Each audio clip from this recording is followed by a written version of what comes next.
«Эхо Москвы» в Уфе и общественная организация «Берзямлек» представляют рубрику «Говорим по-башкирски».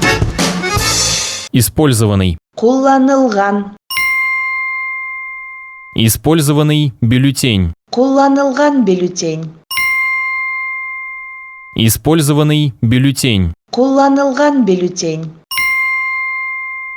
В Нефтекамске на досрочных выборах избиратель получил использованный бюллетень. Нефтекамскида алдан хайлаударда хайлаусы кулланылган бюллетень алган. В Нефтекамске на досрочных выборах избиратель получил использованный бюллетень. Нефтекамскида алдан хайлаударда хайлаусы кулланылган бюллетень алган.